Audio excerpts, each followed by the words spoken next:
ആഹാ, പാറുവിന്റെ കയ്യിൽ പൂവൊക്കെ ഉണ്ടല്ലോ. അപ്പൊ നിന്റെ ഗന്ധർവൻ വന്നുല്ലേ? എന്നിട്ട് എവിടെ?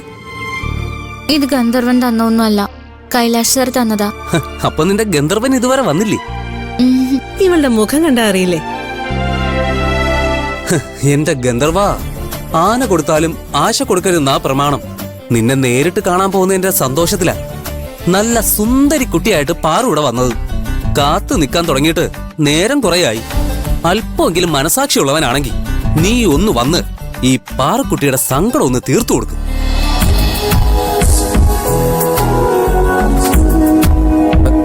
ആ പ്രിയചേട്ടൻ എന്താ ഇത്ര ലേറ്റ് ആയത്? നിങ്ങൾ നേരത്തെ വന്നോ? ഞങ്ങൾ നേരത്തെ വന്നു. പാറു അതിലും നേരത്തെ വന്നു. എന്തിനാണെന്നറിയോ? ഗന്ധർവനെ കാണാൻ.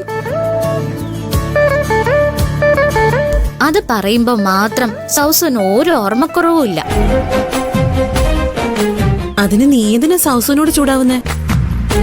നീയും ഗന്ധർവനും തമ്മിലുള്ള ഇടപാട് പ്രിയൻ അറിഞ്ഞാ എന്താ കുഴപ്പം? പ്രിയന് കാര്യം പിടികിട്ടിയോ?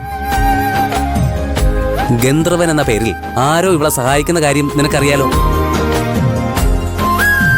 അയാളുടെ ഒളിച്ചുകളി ഇന്ന് അവസാനിപ്പിക്കുമെന്ന് ഇവക്ക് വാക്കുകൊടുത്തിരിക്കുക. എന്ന് വെച്ചാ അയാൾ ഇന്ന് ഇവിടെ വരൂന്ന്. ഗന്ധർവൻ ആരാണെന്ന എല്ലാവരുടെയും ചോദ്യത്തിന് ഇന്ന് ഇവിടെ വെച്ച് മറുപടി കിട്ടും.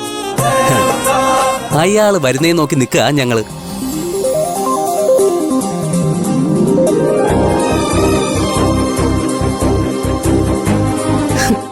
ആരോ ഒരാള് വന്ന് ഞാനാണ് ഗന്ധർവൻ എന്ന് പറഞ്ഞ പാറു വിശ്വസിക്കില്ലല്ലോ. അതുകൊണ്ട് അയാൾ ഇവൾക്കൊരു ലോക്കറ്റ് കൊടുത്തിട്ടുണ്ട്. ഒരു ലോക്കറ്റ് അല്ല, ഒരു ലോക്കറ്റിന്റെ പകുതി. മറ്റേ പകുതി അയാളുടെ കയ്യിലാ. പാറുവിന്റെ കയ്യിലുള്ള ലോക്കറ്റും അയാളുടെ കയ്യിലുള്ള ലോക്കറ്റും ചേർത്ത് വെച്ചാ ഫുൾ ലോക്കറ്റ് ആവും. അതാണ് അയാളെ മനസ്സിലാക്കാനുള്ള അടയാളം.